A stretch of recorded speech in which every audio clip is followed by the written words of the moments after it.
பொருள் யார் யாரை கேட்பினும் அப்பொருள் மெய்ப்பொருள் காண்பது அறியுது. உங்களுக்கு எடைய சுரேஷ் எடை எவ்வளவு இருக்குங்க? எடை பார்த்துக்குங்க. தினம் 2 நாளைக்கு ஒருக்க எடை பார்த்துட்டு வரணும். 57 இருக்கு. எந்த அளவுக்கு விஷம் இருக்கோ அந்த அளவுக்கு உடல் எடை குறையும். சளி பூரா சளி இருக்கு உடம்புல, கிட்டத்தட்ட 15 கிலோ சளி இருக்கு. 15 கிலோ சளி போனா தான் அதை உண்மையான எடை. அப்ப நீங்க 50 60 வச்சுட்டா கூட 15 போனா அதுதான் 15 போலாம் 10 போலாம் எவ்வளோன்னு தெரியாது. கிட்டத்தட்ட ஒரு 10 கிலோவாவது அது கரையும். அப்படி போனா தான் தப்பிக்க முடியும். அந்த அளவுக்கு உள்ள சளி இருக்கு. நீங்க பிறந்ததுல இருந்து சாப்பிட்ட உணவுல சளியா மாறி நிக்குது. குறிப்பா மாவுச்சத்து, குறிப்பா நீங்க மாவுச்சத்து கொழுப்பா மாறி பல நோய்களுக்கு காரணமாக அமைந்து விடுகிறது. மாவுச்சத்து கொழுப்பாக மாறி பல நோய்களுக்கு காரணமாக நீங்க மாவுச்சத்து தான் திங்க. உலகத்துல மாவுச்சத்து திங்கிற ஒரே மனுஷன் தான். மற்ற எதுவும் மாவுச்சத்து திங்காது. 5ஆம் அறிவே இந்த பாலூட்டிகளை மாவுச்சத்து திங்காது. நீங்க மாட்டுக்கு மாவு வச்சு பாருங்க செத்து போயிடும். ஆட்டுக்கு அரிசி வச்சு பாருங்க செத்து போயிடும். அந்த 5ஆம் பாலூட்டிகள்லாம். பறவைகள் சாப்பிட்றது வேற, அது வேற. அது வந்து அது வேற மாதிரி மாறுது. இந்த பாலூட்டிகளுக்கு மட்டும் அவ்வளவு கொடுமை இருக்கு. நம்ம பாலூட்டி வகை சார்ந்தவங்க. நம்ம கீரை காய் கனி இதுதான் நமக்கு இயற்கை உணவு தான். இயற்கை உணவு கீரை காய் கனி. கனியில தான் நம்ம உடம்பு வளருது. கனியில சுத்தப்படுத்துறது, உடம்பு வளர்றது கிடையாது. தானாவே செல் பிரிஞ்சிட்டு வந்துட்டே இருக்கு. இதெல்லாம் தப்பா சொல்றேன். இயற்கையாகவே நம்ம உடம்பு பிரிஞ்சு சேர்ந்துக்கிட்டே இருக்குது. யாரும் தானாவே பிரிதுன்னு பேரு. அப்போ நாம தான் என்ன பண்றோம், நாம வந்து இந்த உணவு பழக்கத்தின் காரணமாக கண்டதத்தின்னு கெடுத்துக்கிறோம். சரியா? சரி. இப்ப காலையில என்ன பண்ணீங்க? இப்ப நீர் பயிற்சி அடைஞ்சீங்களா? எவ்வளவு இப்ப மணி 1:30 எடுத்தேன். காலைல என்ன அவளு அச்சு கருப்பட்டி சாப்பிட்டீங்க? 2 கருப்பட்டி வேலை சாப்பிட்டேன் காலைல. இப்ப வந்து அவுள் மாங்காய் லெமன் புழிஞ்சு சாப்பிட்டேன். கொஞ்சம் தண்ணி குடிச்சிருக்கேன். எத்தனை காலையில இருந்து எவ்வளவு தண்ணி குடிச்சீங்க? ஒரு 1 லிட்டர் குடிச்சிருப்பேன் காலைல இருந்து. அடேங்கப்பா, அதிகமா இருக்குது. பரவாயில்ல. ஆனா அந்த 1 மணி நேரத்துக்கு 100 மில்லி இருந்தா போதும். அதிகமா குடிச்சீங்கன்னா ரத்தம் நீர்த்து போயிடும். அதிகமா குடிச்சா ரத்தம் நீர்த்து போயிடும். அந்த 50 மில்லி இருந்துகிட்டே இருக்கணும். இப்போ உதாரணத்துக்கு ஒரு 6 மணி நேரம்னா ஒரு 600 மில்லி உள்ள போயிருக்கலாம். அவ்வளவுதான். ஒரு நாளைக்கு 100 மணி நேரத்துக்கு 100 mlனா அது 12 மணி நேரத்துக்கு 200 இருக்கலாம். அது 3 பின்ன போற ஒன்றும் பண்ணாது. அது வந்து இந்த பசி அமைதியா இருந்தா கம்முன்னு இருந்துடணும். பசி அமைதியா இருந்தா வாய் மட்டும் கம்முன்னு இருக்கணும். பசி நிறுத்துறதா இங்க வேலை. பசி நிறுத்தி 50 வருஷமா சாப்பிட்டது அப்புறம் உங்களுக்கு என்ன வயசாச்சு? 57. 57 வயசுக்கு இருக்கிறது பிறகு வெளியே எடுத்தாக்கணும். அம்மா வத்த பால் வரைக்கும் எடுக்கணும். இத கழிவு எடுக்க இருக்கா? சளி இல்ல. யாரு சத்தம் வருது? போன் நிறுத்துங்க. வகுப்பு நடக்கிறப்ப எந்த விதமான சத்தம் வரக்கூடாது. இது வந்து ஒரு வகுப்பு, அமைதியா இருக்கணும். இல்லாட்டா வெளியே போயிருக்கு. நீங்க போன் பண்றவங்கள வெளியே போயிடணும். அப்புறமேல் வரலாம். இன்னும் பெருசா எனக்கு கவலை கிடையாது. வந்தீங்கன்னா இங்க சொல்லுவேன். இல்லாட்டா மேல கூட வரலாம். வகுப்பு எடுக்கிறப்ப எந்த சத்தம் இருக்கக்கூடாது. இது கட்டாயம். ஏதாவது பேசுறது, வகுப்பு நடக்கிறதுக்கு குறுக்க பேசுறது, இதெல்லாம் இருக்கவே கூடாது. இதெல்லாம் அடிப்படை. 4 நாளைக்கு நீங்க 40 தடவை கூட போன் பண்ணிக்கலாம். இப்ப உங்களுக்கு 4 நாள் டைம்னா 40 தடவை கூட நீங்க பண்ணிக்கலாம். அது உங்களுடைய சந்தேகத்தை பொறுத்தது தான். ஆனா 4 நாள்ல எத்தனை வகுப்பு? கிட்டத்தட்ட சாதாரண ஒரு 15 வகுப்பு நடக்கும். அது போக நீங்க தனியா. அப்ப நீங்க என்ன பண்ணீங்க? கூடுதலா கூப்பிட்டு தெரிஞ்சுக்கணும். ஒன்றும் பயப்பட. ஒவ்வொரு இடையும் நீங்க பதிவு பண்றது போற. இப்ப காலையில பேசுறது பார்த்திருப்பீங்க. பாத்தீங்களா? அவ்வளவுதான். இப்ப பதிவு பண்றதை போடும். அதையும் பார்க்கணும். அப்ப இப்படியே கொண்டு இருப்பாங்க. அப்ப இந்த நீர் பயிற்சி பண்ணிட்டு இடையில வந்து மாங்காய் ஏதோ சாப்பிட்டு இருக்கிறீங்க. மாதிரி சாயங்காலம் என்ன பண்றீங்கன்னா நிறைய வேக வச்ச காய்கறி வச்சு ஒரு சப்பாத்தி சாப்பிட்டு முடிச்சிருங்க. 6 மணிக்குள்ள முடிச்சிடணும். 6 மணிக்கு அப்புறம் தூங்க போற வரைக்கும் நீரை மருந்தா இருந்தோம். இதான் அடிப்படை பயிற்சி. இடையில சந்தேகம் இருந்தா உணவு பழக்கத்தை நீங்க மாத்திக்கலாம். உணவு நீங்க வந்து எல்லாத்தையும் வாங்கி வச்சுக்கணும். டக்கு நான் மாத்திக்கிட்டே இருப்பேன். இந்த 4 நாள் டக்குன்னு மாத்திக்கிட்டே இருப்பேன். இதவே நீங்க 4 மாசம் 5 மாசம் 6 மாசம் பண்ணிட்டே போகணும். 6ஆவது மாசம் நீங்க செக் பண்ணா போதும். பிளட் யூரின் 6ஆவது மாசங்க அப்புறம் ரத்தத்தையும் சிறுநீர் செக் பண்ணி பாத்துங்க. அப்ப ரத்தம் சுத்தமா இருக்கும். ரத்தம் சுத்தமாயிடுச்சுன்னா ஒண்ணும் பண்ணாது. சுத்த ரத்தத்தில் கிருமிகள் வாழாது. நீங்க வேற ஏதாவது உள்ள போட்டே ரத்தம் கெட்டு போயிடும். வேற இப்ப நான் சொல்ற உணவை தவிர எதை போட்டாலும் ரத்தம் என்ன ஆயிரும்? அழுகி போயிடும். அழுகிடுச்சுன்னா அந்த கிருமிகளுக்கு உணவா மாறிடும். நீங்க வந்து புற்றுநோய்க்கு உணவு போட்டு இருக்கிறீங்க. புற்றுநோய்க்கு நீங்க சாப்பிட்ற உணவு பழக்கம்தான், இந்த போதை பழக்கம்தான், மனம் விரும்புகிற பழக்கம்தான் உடம்பு கெடுத்துச்சு. நீங்க மனம் விரும்பி சாப்பிட்றீங்க. மனம் விரும்பி விரும்பி இஷ்டத்தை இப்போ எப்படி ஒரு குழந்தை பிறந்த குழந்தை தாய்ப்பால் முட்டி முட்டி குடிக்கிற மாதிரி, ஆடு முட்டி முட்டி குடிக்கிற மாதிரி உங்க மனம் விரும்பி உணவுலாம் தின்னு போட்டீங்க. உணவு தின்னீங்க, உடம்பு நோயா மாற்றி விட்டுருச்சு. நீங்க திங்கிறதுலாம் தப்பு இல்லை, அது எடுக்க தெரியணும். இப்போ இவங்க எல்லாருமே திங்க தெரியும். பிரியநதுலுக்கு திங்க தெரியும், பரமேஸ்வருக்கு திங்க தெரியும், பழனிவேலுக்கு எல்லா பாண்டிச்சேரி அரவாளி பன்னீர்செல்வம் எல்லாத்துக்கும் திங்க தெரியும். தின்னுட்டே எடுத்துருவாங்க. நீங்க தின்னுட்டு எடுக்க தெரியல, மாட்டிட்டீங்க. இப்போ நீச்சல் கற்றுக் கொடுக்க போறோம். நீச்சல் கத்துக்கிட்டீங்கன்னா தேவைப்படும்போது பண்ணிக்கலாம். அதே மாதிரி தான் நீங்க படிக்கிறதும் இந்த பயிற்சி பண்றதும் செஞ்சு பார்க்கறதுன்னு அப்படிங்கிற ரெண்டு இருக்கு. நீங்க படிச்சோடனே செஞ்சு பார்க்கணும் அவசியம் இல்லை. நீ எப்ப வேணா பயன்படுத்தலாம். இப்ப நீங்க துன்பத்தில் இருக்கிறீங்க, மாட்டிக்கிட்டீங்க. அதனால வேறு வழி இல்லாம பயிற்சி பண்ணித்தான் தீரணும். நல்லாகிற வரைக்கும் நீங்க பண்ணிட்டே தான் இருக்கணும். வேற எந்த இதுவும் உள்ள வரக்கூடாது. இது வந்து ஒரு ஒப்பந்தம், ஆசிரியரும் மாணவருக்கும். இது வந்து செய்து பார்த்து, இது வந்து மதிப்பெண் மாதிரி மருந்து சாப்பிட்றது, மாத்திரை சாப்பிட்றது இதுலயே கிடையாது. உடம்பு தானாகவே எப்படி குணமாக்குறதுன்னு கண்டுபிடிக்கணும். அதற்கு உங்க உணவு பழக்கம் தடையா இருக்கு. அதுக்கு யாரு உணவு சமைக்கிறாங்களோ அவங்க கவனமா இருக்கணும். உணவு பழக்கம் தான் உங்களை சாவடிக்குது. இது உணவு பழக்கம் தான், அது உணவு கட்டாயம் கிடையாது. உணவு பழக்கம் தான். இறப்பையே கட்டாயம் கிடையாது, நம்ம பசியே கட்டாயம் கிடையாது. நம்ம இயற்கை ஆற்றல்ல தான் வாழ்றோம். இயற்கை ஆற்றல் என்பது வேறு, உணவு என்பது வேறு. உணவு என்பது நம்ம மனதுக்கு சாப்பிட்றோம், ஆனால் அது உடம்பை கெடுத்து விடும். சரி, இப்ப நம்ம காலையில் என்ன படிச்சோம்? அந்த ஒழுக்கத்தை பத்தி படிச்சீங்க. 39 தானே? அது மாதிரி இன்னொருக்கா படிக்கலாம், அது ரொம்ப முக்கியமானது. மறுபடியும் படிங்க. 39வது தலைப்பு, 209வது பக்கம் பாருங்க. தாபம், அதை எடுத்து படிங்க, நிதானமா படிங்க. தாபம், அறிவு போன்ற, அது மட்டும் படிங்க. ஐயா படிக்கவா? படிங்க.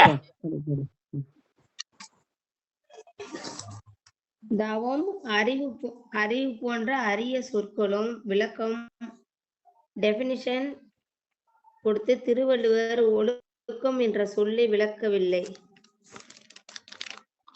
எனக்கு தோன்றியவரை ஒழுக்கம் என்ற சொல்லுக்கு பரிணாம வளர்ச்சி என்று பொருள் கொண்டால் சரியாக இருக்கும் என்று எழுதுகிறேன்.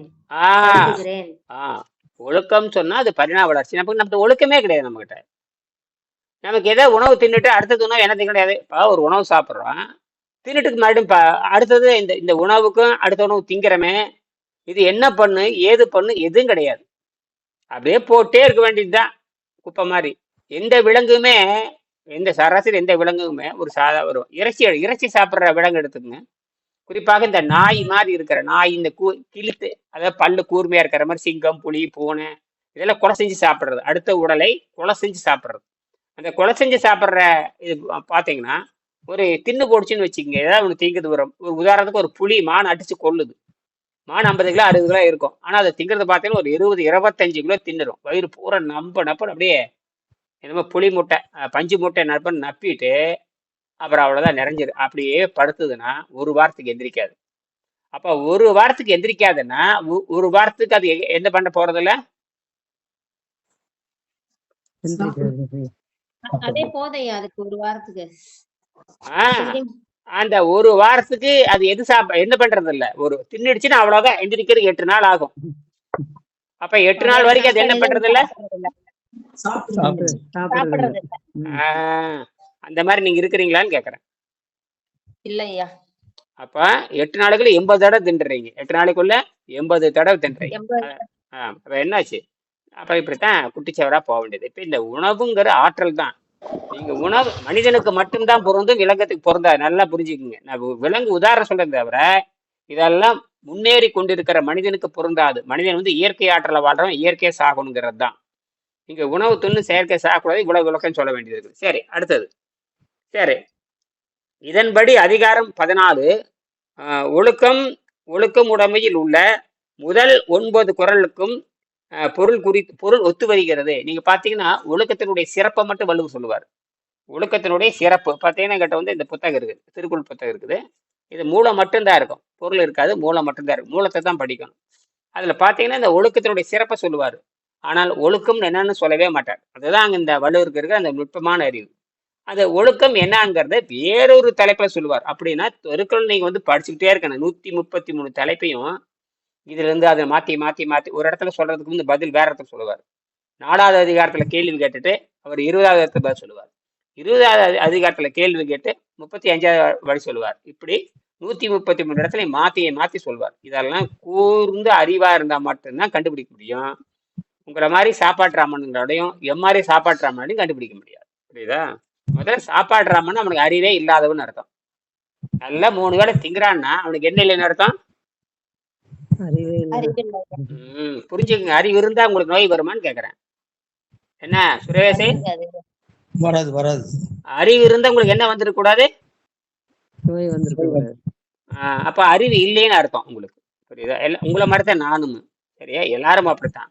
அறிவு வளர வளர உங்கள் உணவு பழக்கத்தை பூச்சித்து கொண்டு போயிடணும். அறிவு வளர வளர உங்கள் உணவு பழக்கத்தை, ஏன்னா உடம்பு ஒரு கட்டத்துக்கு வளர்ந்துச்சுன்னா உணவை, அந்த உடம்பு உணவு பழக்கத்தை அது எதிர்க்க ஆரம்பித்து விடும். நீங்க வலிந்து திரிச்சிங்கன்னா மரணம் வரும். மரணம் எப்படி வரும்? வலிந்து திணிக்கிறேன், மரணம் எப்படி வரும்? உடனே மரணம் வருமா? அதுக்கு என்னென்ன காரணங்கள் அதுக்கு தேவைப்படும்? நிறைய காரணங்கள் வந்துதான் பின்னாடி என்ன வரும்? நோய் வரும். நோய் வந்ததுக்கு அப்புறம் மரணம் வரும். அப்ப உடனே வராது. எப்ப வருது? திடீர்னு துப்பாக்கில சுட்டீங்கன்னா டம்னு செத்து போயிருவீங்க. தின்னுட்டு மரணம் அது உடனே சுட்டு சாகுற, கழுத்துல மாட்டி சாகுறது, மருந்து குடிச்சு சாகுறது உடனடி மரணம். ஆனா இந்த நோய் மரணம் தான் கொடூரமா சித்திரவதை கொள்ளும். கொஞ்சம் கொஞ்சமா ஐயோ அம்மானு கத்தி எல்லாரும் பார்த்து இளவெடுத்து அப்புறம் அந்த கொலகாரன் மருத்துவங்கிட்ட கொலகாரன்ட்ட போய் யார்கிட்ட? மருத்துவம் என்கிற கொலகாரன். 4 கொலகாரன் இருக்கிறானுங்க. ஏற்கனவே சொல்லியிருக்காங்க 4 கொலகாரன் இருக்கானுங்க. சொல்லுங்க 4 கொலகாரன் சொல்லுங்க. யார் யாரு? நோயாளி, மருத்துவர், மருந்தே தின்னுட்டு இருக்கோம். இந்த 4 கொலகாரனுங்க. புரியுதா? இப்ப நோயாளி யாரு? நான் தான் நோயாளி.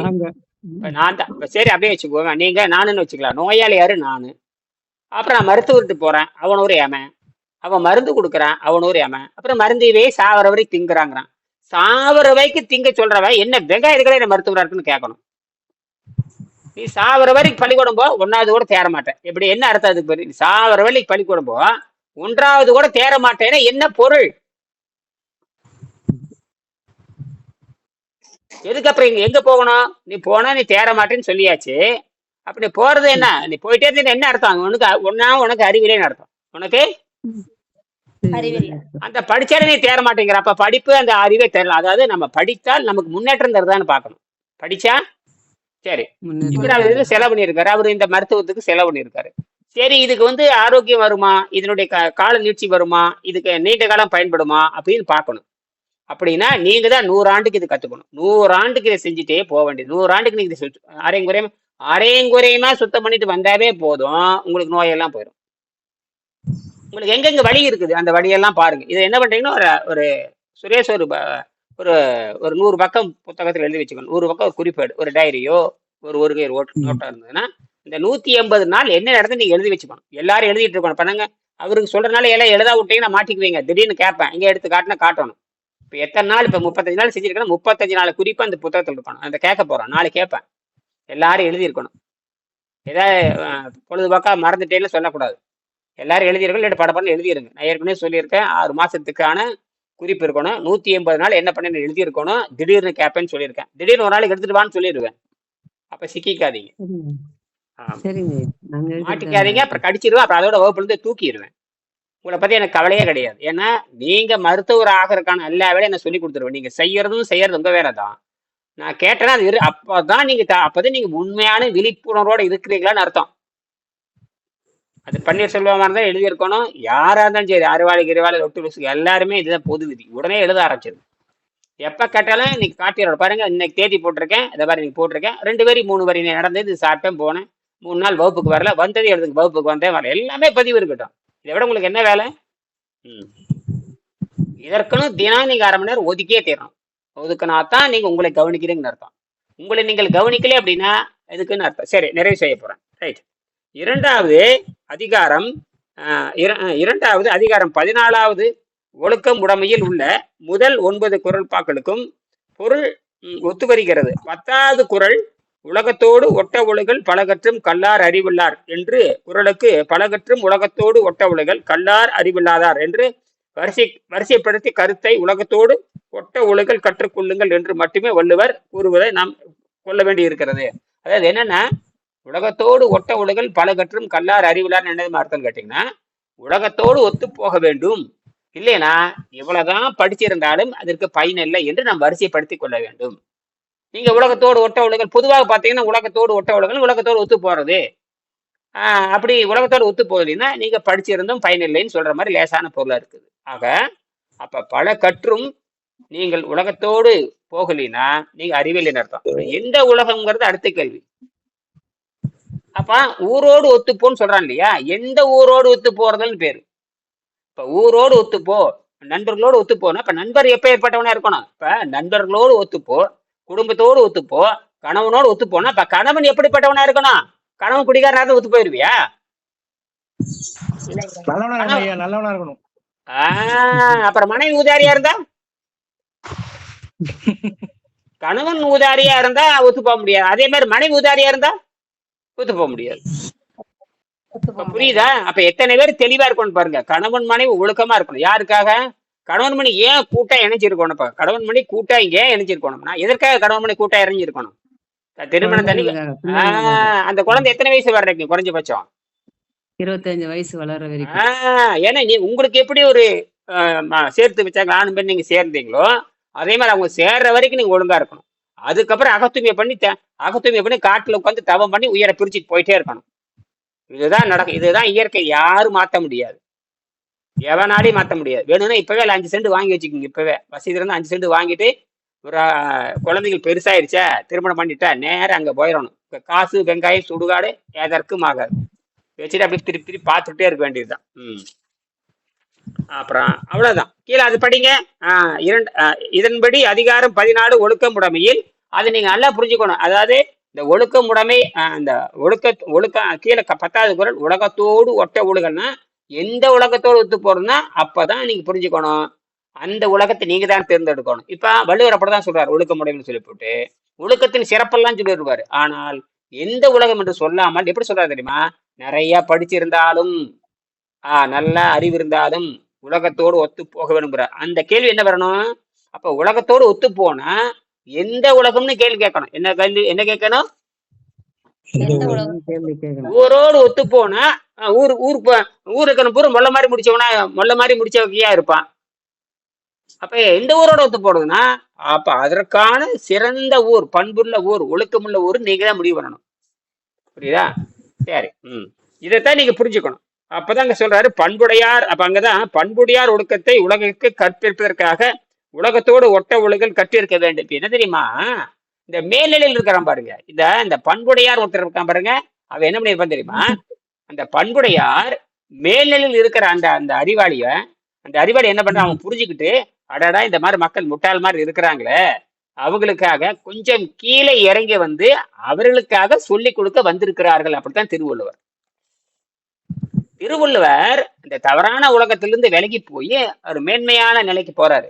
அப்ப மேன்மையான நிலைக்கு போய் நிறைய கற்றுட்டு நிறைய படிச்சுட்டு வர்றாரு, நிறைய தெரிஞ்சுக்கிட்டாரு. சரி, அப்படின்னா இந்த கீழான மக்களுக்கு இறங்கி வந்து சொல்லி கொடுக்க வேண்டும் என்பதற்காகத்தான் அந்த பண்புடையார்கள் தான் படியிலிருந்து கொஞ்சம் கீழே இறங்கி வந்து நமக்கு சொல்லி கொடுத்துருக்காங்கன்னு புரிஞ்சுக்கணும்.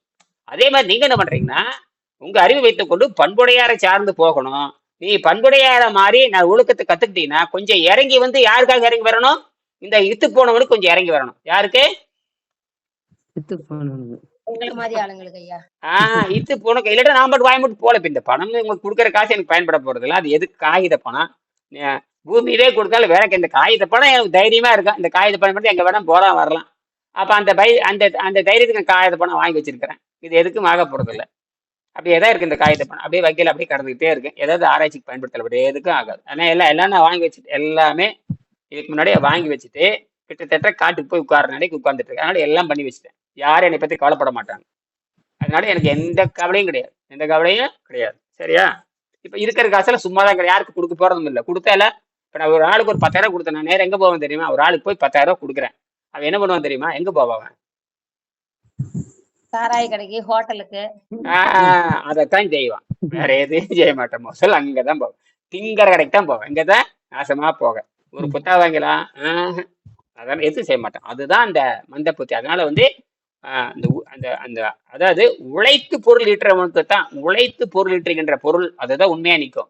உழைக்காம நீங்க பொருளை கொடுத்தீங்கன்னா முடிஞ்சு போச்சு. அப்படிதான் ஆசைப்பட்டு நானும் நிறைய பேர் ஆசைப்பட்டு நிறைய சீட்டு போட்டிருக்கிறது, பிறருக்கு அன்பளிப்பா கொடுக்கறது, அப்புறம் ஷேர் மார்க்கெட்டு வயிறு மற்ற எத்தனையோ போட்டு கிட்டத்தட்ட 1/4 கோடி ரூபாய் இறந்துருக்காரு அந்த காலத்துல. அப்ப அத்தனையும் திருடு பித்தலாட்டம்னு புரிஞ்சு போச்சு. அப்புறம் தெரியுது உண்மையான கல்வி இது கிடையாதுன்னு. சரி சார், அப்படியே கீழே வாங்க.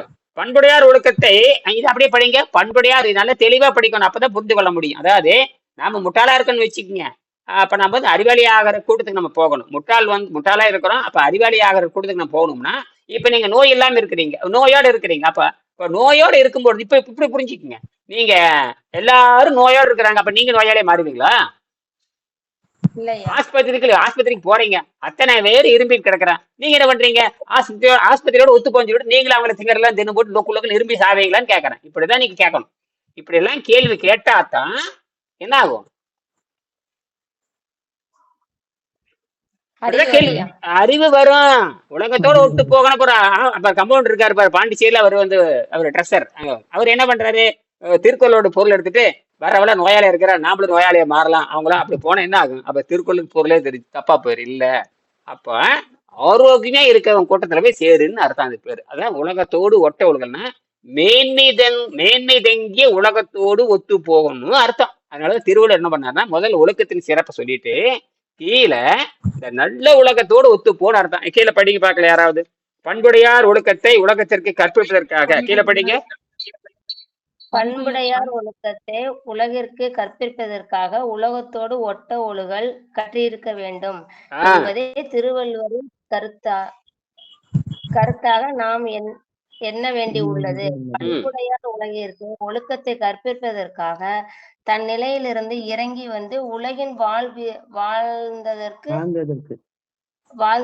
பல எடுத்துக்காட்டுகள் உலக சரித்திரத்தில் உள்ளன. சரி, இப்போ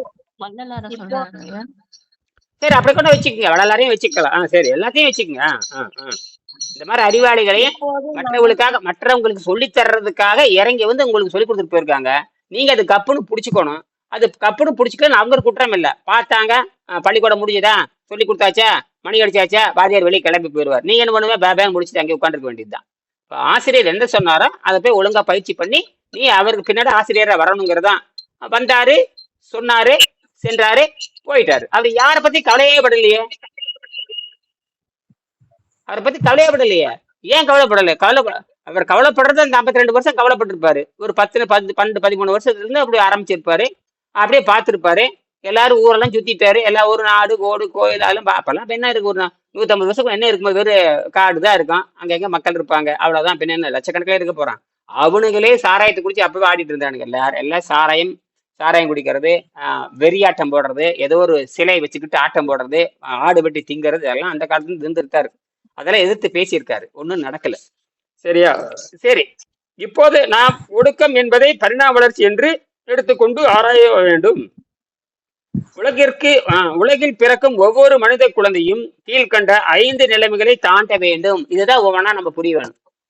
5, அதாவது நம்ம வந்து மனித குழந்தை, நாம வந்து ஒவ்வொன்றும் அந்த 5 நிலை இருக்குது. அந்த 5 நிலையை அவர் வந்து பிரிச்சு சொல்றாரு. ஒண்ணு படிங்க, பரமேஸ்வரி படிங்க. குழந்தை பருவத்தை படிக்கிறேன். குழந்தை பருவம் நான் வெஜிடேரியன். எல்லா மனித குழந்தைகளும் சில மாதங்களாவது அசைவமாகத்தான் இருந்தாக வேண்டும். இதுதான் இது பிறக்கிறப்ப நம்ம இதுதான் அடிப்படை. பிறக்கிறப்ப எல்லாரும் அசைவம் தான். பிறக்கிறப்ப எல்லாரும் அசைவம் தான். அடுத்து 2வது கலைநிலை படிங்க. 2வது, பிறகு மனிதன் வெஜிடேரியன் சைவமாக மாற இடம் உண்டு, மாற வேண்டும். இது என்ன அர்த்தம்? அசைவத்திலிருந்து எதுக்கு மாறுற வாய்ப்பு இருக்குன்னு சொல்றாங்க? அசைவத்திலிருந்து சைவத்துக்கு மாற வேண்டும் என்று மாற வேண்டும் வாய்ப்பு இருக்கு. இது நல்லா புரிஞ்சுக்கணும். இது வாய்ப்பு இருக்கு. அப்பதானே நகத்துவம். இப்ப தண்ணீர் வந்து தூய்மையான டயாமேக்னட். அது தூய்மையான டயாமேக்னட்னா இந்த பூமியிலிருந்து எதிர்த்து போறது, அதாவது விஷத்திலிருந்து எதிர்த்து போறது. நம்ம உணவு சாப்பிட பூமியோட சேர்ந்துருவோம். இந்த பூமி இந்த பாராமேக்னட் உப்புன்னு சொல்லுவாங்க. அந்த உப்பு சேர்ந்து பூமியோட காந்தத்தை ஒட்டி போய் உங்களுக்கு நோய் வந்தாயிரும். இப்ப நீரை குடிக்க நீர் வந்து டயாமேக்னட். பூமியிலிருந்து எடுக்கப்பட்ட, அதாவது பூமியிலிருந்து விளைந்து எடுக்கப்பட்ட ஆடு மாடு தாவரத்திலிருந்து எடுத்துக்கொள்ளப்பட்ட, விலங்கிலிருந்து எடுத்துக்கொள்ளப்பட்ட 2 தானே தின்றுப்பீங்க, வேற என்ன தின்றுப்பீங்க? தாவரத்துல இருந்து நொறுக்கி இருப்பீங்க, விலங்குல இருந்து நொறுக்கி இருப்பீங்க. இதைத்தானே ஆமாய்யா. இதை விடணுங்கிறாரு. இதுதான் நான் புரிஞ்சுக்கிட்டது. அதான் இந்த டயாமேக்னட்ஸ் சொல்லுவாங்க. இப்ப பாருங்க, இன்னைக்கு 96 மணி நேரத்துல நெருங்க போது பட்டையை கலப்புது வெளிச்சம். 96 மணி நேரம் ஆயிடுச்சுங்களா? 96 மணி நேரமா 16 விளக்கு எரியுது. எத்தனை விளக்கு? யாராவது உலக சாதனை பண்ணி ஒருத்தரும் கிடையாது. எல்லாம் தெண்ட கடன் தான். அதாவது உள்ள இருக்கிறது 3 ஆம்பியர். இந்த பேட்டரியில மொத்தமாவே 3 ஆம்பியர் தான் இருக்குது. இது வரைக்கும் 30 ஆம்பியர் உள்ள கொடுத்துருக்குது. அப்ப 30 ஆம்பியர் வெளியிருந்து ஆற்றல் எடுத்திருக்குதுன்னு அர்த்தம். இதுதான் வேர்ல்டு ரெக்கார்டு. இது பாரு, இன்னும் வந்து இது 4 நாள் முடிஞ்சு போச்சு. இது சாயங்காலம் 5 மணி வந்துச்சுன்னா 18, 19, 20, 21, 22 சாயங்காலம் வந்ததுன்னா 96 மணி நேரம் நிறைவாக போகிறது. அப்போ இந்த வெளிச்சம் குறையாம இருக்குது. இப்ப எவ்வளவு தெரியுமா குறைஞ்சிருக்குது? 3 வோல்ட்டுக்கு 3 வோல்ட் இருந்தது வச்சேன். இப்ப 2400 இருக்குது. அதாவது வெறும் 600 மில்லி வோல்ட் தான் குறைஞ்சிருக்குது. இத்தனை லைட் எரிஞ்சும். எத்தனை லைட்டு? 16 அதுதான் மண்டை பிக்குது எல்லாத்துக்கும். என்னடா பண்றான? ஒண்ணும் அல்ல. அதே இந்த 3D வடிவம், 2D 3D உருவம் அருவம் 2 வேலை செய்யுது. இந்த உருவத்தை அருவத்தை நான் முதல்ல நான் புரிஞ்சுட்டேன். உருவம்னா என்ன, அருவம்னா அதாவது ஒரே பொருளுக்குள்ள 2 இருக்குது. உலகத்துல அதிசயமானது இந்த கரிக்குச்சி மட்டும்தான். இப்ப பாருங்க, இந்த கார்பன் சொல்லிட்டு ஒரு கார்பன் அப்படின்னு சொல்லிட்டு ஒரு வீடியோ அமைச்சிருக்கு பாருங்க. அது ஆங்கிலத்தில் இருக்கு. அப்படியே தமிழ்ல மொழிபெயர்த்திருக்க. அது முழுமையா படிச்சு பாருங்க. அது ஆங்கிலத்துல வருது. கார்பன் போட்டிருப்பேன். இங்கிலீஷ்ல தான் இருக்கும். அது பேசுறது இங்கிலீஷ்காரன் பேசுற மாதிரி இருப்பான். ஆனால் அந்த கார்பனை பற்றி ரொம்ப விரிவான பதில். உலகத்திலே தலை சிறந்தது கார்பன் சொல்றான். அந்த கார்பனுடைய ரகசியத்தை புரிந்து கொள்ளவே முடியாதுங்கிறான். அதுல வைரம் வருது, அல்லது கிராஃபைட் வருது, அப்புறம் சாதாரண நம்ம தாவரங்கள் எல்லாமே ஒரு எல்லாம் கார்பன் தான் பேசுது. நம்ம உடம்பே கார்பன் தான். ஆனால் நம்ம உடம்புக்குள்ள 2 ரகசியம் இருக்கு. நமக்கு வந்து அருவ வடிவம் இருக்கிறது, உருவ வடிவம் இருக்கிறது. நம்ம உடம்பு வந்து நம்ம உடம்பு கண்ணில் பார்க்கறதெல்லாம் உருவ வடிவம். கண்ணில் பார்க்க முடியாத ஆற்றல், இதெல்லாம் உயிர், இதெல்லாம் வந்து அருவ வடிவம். அது பேர் 2Dன்னு சொல்லுவாங்க. 2Dனா உருவமற்றது. நாம வந்து 3Dனா உருவம் உடையது. அதாவது நீள அகல உயரம் உண்டு. உயிருக்கு நீள அகல உயரம் கிடையாது. நீள அகலம் இருக்கலாமே தவிர உயரம் இருக்காது. அதனால அதுக்கு எந்த உராய்வும் இல்லை. ட்ரைன்னு பிச்சுட்டு போயே போயிடும். ஆனா நம்ம மனிதனுக்கு வந்து உள்ள போகணும்னா அருவ வடிவம் மாறணும்னா எதுல வேணா பூந்துட்டு போகலாம். அப்படித்தான் இந்த சித்தர்கள்லாம் பண்ணியிருக்காங்க. அதுக்குதான் அட்டாங்க சித்தன் பேரு. இப்ப நீங்க இந்த நீர்பயிற்சி பண்ணிட்டே போனீங்கன்னா நீங்க நினைத்த நேரத்தில் இதை உங்க உயிரை பிரித்து கொள்ளலாம், நினைத்த நேரத்தில் உயிரை தக்க வைத்துக்கலாம். அதுதான் இந்த அட்டாங்க யோகத்தை பத்தி சொல்லிக்கின்ற போது இது அட்டமா சித்துக்கு அடிப்படை இயற்கையாகவே இருக்குது. என்னது இது? என்னது? எந்த பயிற்சி பண்ண தேவையில்லை. தண்ணீர் பயிற்சி பண்ணிட்டே வந்து விஷத்தை எடுக்கிற வரைக்கும், இந்த விஷம் எடுக்கிறதுக்கு தான் உங்களுக்கு பயிற்சி கொடுக்குறோம். விஷத்தை எடுத்தாத்தான் இந்த அட்டமாசியத்தெல்லாம் செய்ய முடியும். அட்டாங்க யோகம் செய்யணும். அதுக்கப்புறம் அட்டமாசித்து இருக்கு. அது 8, இது 8, 16 இருக்குது. முதல்ல இதுலயே 16 இருக்கு. அதுபோக 64 கலைகள், மொத்தம் 64. இதுல ஒரு 18, 72, 96 கலைகள் வருது. 64, இது ஒரு 8, 8, 16, கிட்டத்தட்ட 90 கலைகள் நமக்கு வருது. ஆமா ஆமா, 2, 8, 16, 80 கலைகள் வருது. இந்த 64 தனியா இருக்குது. இதுல ஒரு 8, 8, 16 இருக்குது. 64, 16, 80, இந்த 80 கலைகள் நினைக்கிறேன். பாத்துக்கங்க. 65, 15, 80. சரி, அப்போ அதெல்லாம் இருக்கட்டும். நாம அதெல்லாம் நம்ம கத்துக்க போக முடியாது. இப்ப நம்ம செய்யறது ஒன்னே ஒண்ணுது. இதெல்லாம் நம்ம 80 கலைகள்ல ஒரே ஒரு கலைகள் கத்துக்கிட்டா போதுமானது. எத்தனை கலைகள்ல? 80 கலைகள்ல 79 மறந்துருங்க. இந்த ஒன்னே ஒண்ணு அகத்தூய்மை மட்டும்தான். இதுதான் இருக்கிறது உச்சகட்ட. இந்த ஒன்ன கத்துக்கிட்டீங்கன்னா 79 தானா வந்துவிடும். 79 அதுதான் இந்த அறிவு. இந்த பேரறிவு வந்து அத்தனையும் கத்துக்கணும் அவசியம் இல்லை. அதைதான் வெங்கடேசன் எழுதுவாரு. இதை எங்க போகுது? அட்டமாசியத்துக்கு கொண்டு போகுது, அட்டாங்க யாகத்துக்கு கொண்டு போகுது. ஆகையினால நீங்க நீர்பயிற்சி பண்ணுங்க. அதுவும் வெங்கடேசன் செஞ்சு காமிச்சிட்டு போயிட்டாரு ஒரு பாட்டு. அவரே போகும்பொழுது தண்ணி எடுத்து எங்கேயாவது வேலைக்கு அங்க எங்க கோயம்புத்தூர்ல தங்கி இருந்த பொழுது அந்த 25 வருஷமா நான் தண்ணி பாட்டில் எடுத்துட்டு போயிட்டே இருப்பேன். போய் வேலையெல்லாம் முடிச்சுட்டு திரும்பி வருவேன். இதுதான் என்னோட அன்றாட வேலை. அப்ப பசி போயிடுச்சு, மயக்கம் போயிடுச்சு, கிருகிர் போயிடுச்சு. சராசரி சாதாரண உயிரை நான் சின்ன சின்ன வேலைகள் செஞ்சுக்கிட்டே இருக்கலாம். அப்ப நானும் அப்படிதான் அதுதான் பண்றேன். வேற உங்களாட்ட சமைக்கிறதா போறதா வர்றதா ஒன்றும் கிடையாது. வாயில வச்சாலும் நமக்கு அது உப்பு வந்துட்டாவே பயமா இருக்குது. அதான் ஏன்னா ஏற்கனவே உப்பு பார்த்தாவே பயமா இருக்கு. உப்பு பார்த்தாவே தலையே சுத்துது.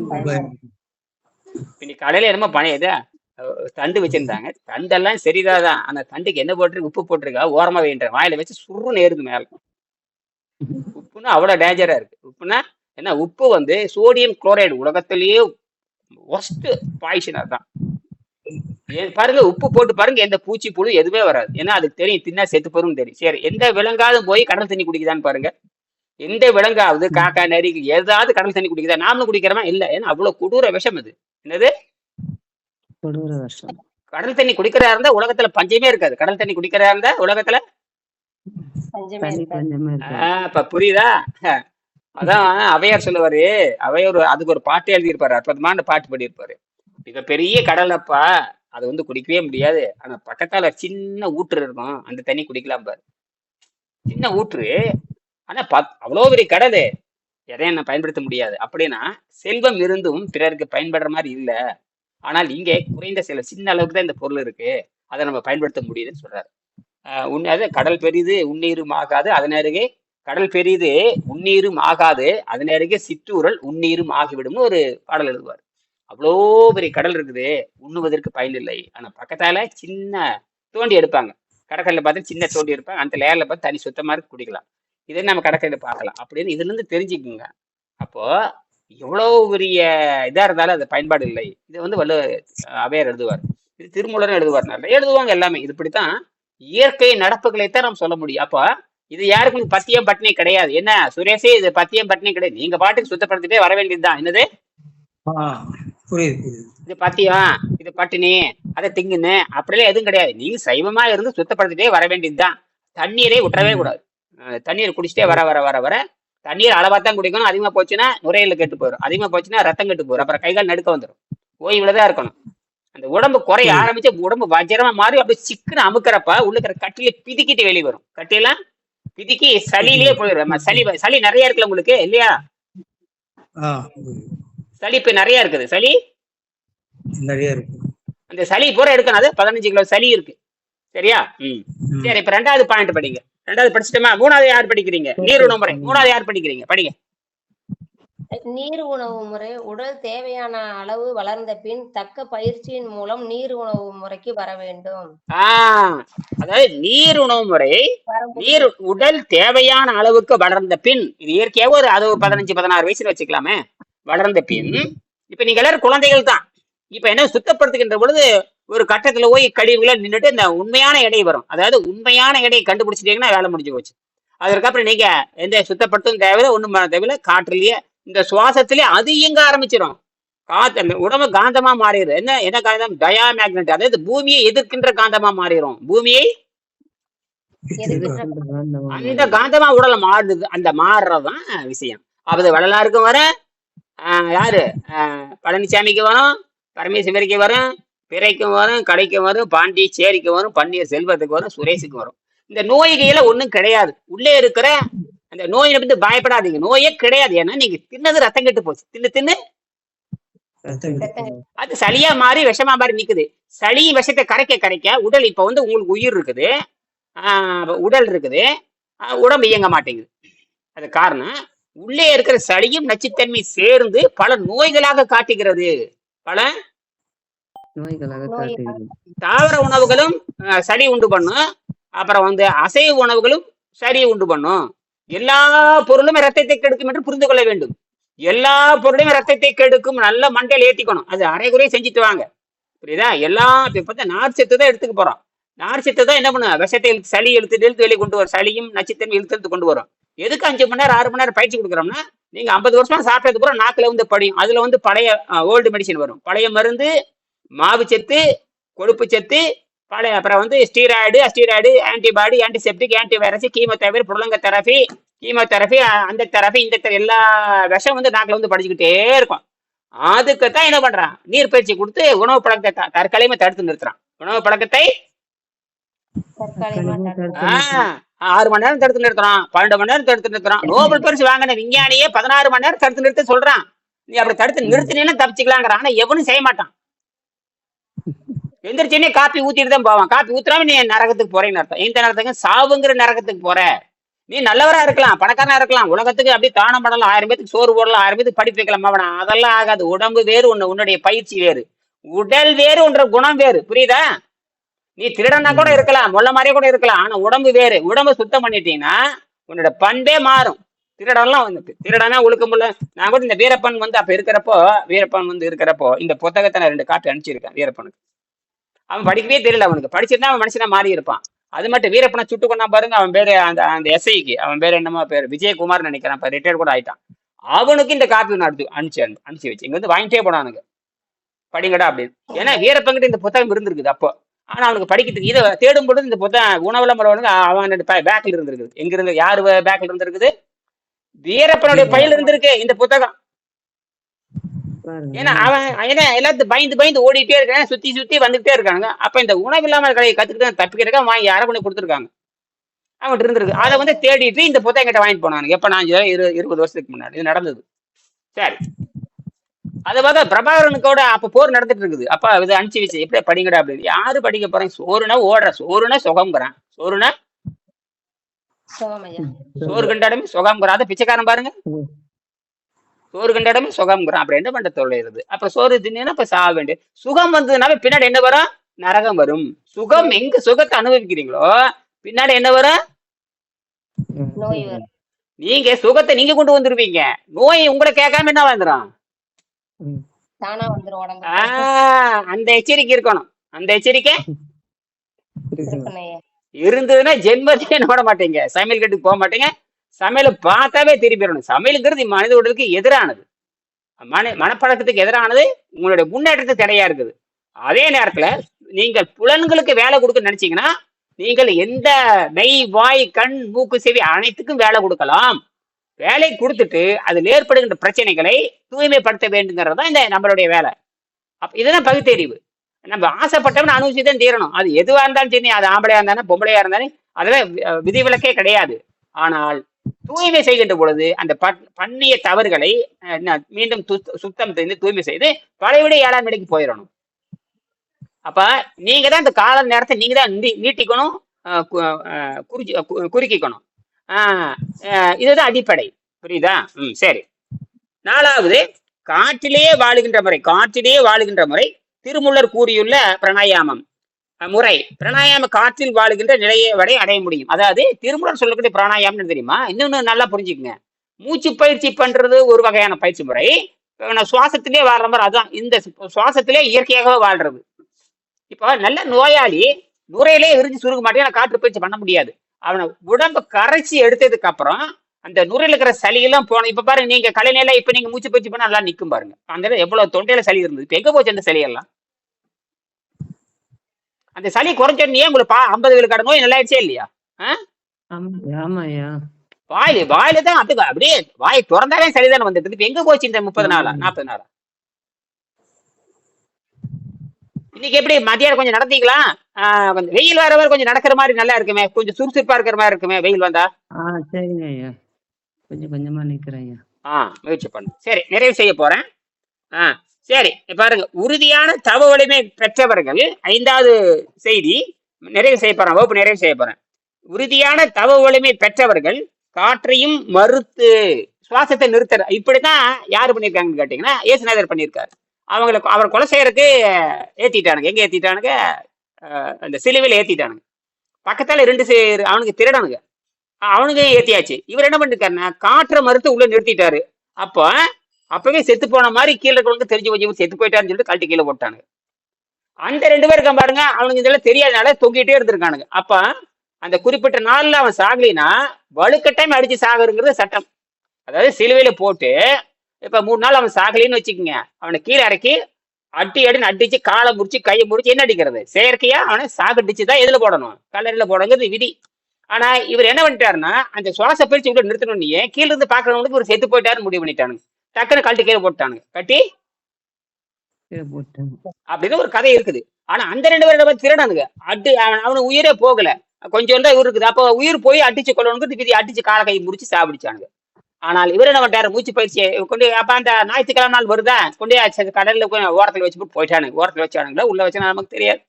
அதுக்கப்புறம் பார்த்தா ஆளை காணும். அங்க மூச்சு மெடி கொண்டு வந்து வெளியே போயிட்டார். இதுதான் இயற்கை சட்டத்தை புரிந்து கொண்டு அவர் என்ன செஞ்சாரு? அந்த உண்மைகளை சொன்னார். இந்த உண்மைகளை பூரா என்ன பண்ணிட்டாங்கன்னா அதிசயம். அங்கதான் பிரச்சனை வருது. இப்ப நான் உங்களுக்கு நோய் குணமாக்குறதுல அது அதிசயம் கிடையாது, அது உண்மை. அதேதான் தெரசா நியூமான் அந்த மாதிரி சுத்தப்படுத்துகின்ற பொழுது தனக்கு சம்பந்தம் இல்லாத நாடு மொழி பேசுறாங்க. அரமிக் மொழி, ஹீப்ரு மொழி, லத்தீன் மொழி, இதெல்லாம் பாலஸ்தீனத்தில் இன்னைக்கும் இஸ்ரேல்ல அவங்க தாய்மொழி ஹீப்ரு மொழி. ஹீப்ரு காலேஜ், ஹீப்ருல தான் எழுதுவாங்க, ஹீப்ரு தான் படிப்பானுங்க. இன்னைக்கும் ஹீப்ரு அங்க இருக்குது. பழைய காலம் 2000 ஆண்டுக்கு முன்னாடி இருந்த மொழி அது. யாரும் பேசாத மொழி, அழிஞ்சிட்டு வர்ற மொழி. அங்க இன்னைக்கும் ஹீப்ரு மொழி தான் அங்க தாய்மொழி எல்லாத்துக்கும். எல்லாம் படிக்கிறாங்க. அது படிக்கவே முடியாது, பைத்தியக்கார மாதிரி இருக்கேன், எந்த இலக்கண சிறப்பும் கிடையாது, இருந்துட்டு போட்டோம். அந்த ஹீப்ரு மொழி இந்த மாதிரி பேசுது. யாரு? இந்த தெரசா நியூமான். இயேசுநாதர் பேசின அரமிக் மொழி அதெல்லாம் காந்தத்தன்மை பற்றுச்சுன்னா காந்தத்துக்கு எந்த தடையும் இல்லை. காந்தத்துக்கு அத மாதிரி நீங்க என்ன பண்றீங்கன்னா, உங்களுடைய நீங்க சாப்பிட்ட உப்பெல்லாம் 6 மாசத்துல கரைச்சி எடுத்துருங்க. அப்புறம் விரும்பும் பொழுது நீங்க சைவம் சாப்பிட்டு தப்பித்துக் கொள்ளுங்கள். நீங்கள் விரும்பும் பொழுது அசைவம் சாப்பிட்டு தப்பித்துக் கொள்ளுங்கள். சைவம் சாப்பிட்டா எத்தனை நாள் சுத்தம் பண்ணணும் பயிற்சி இருக்குது.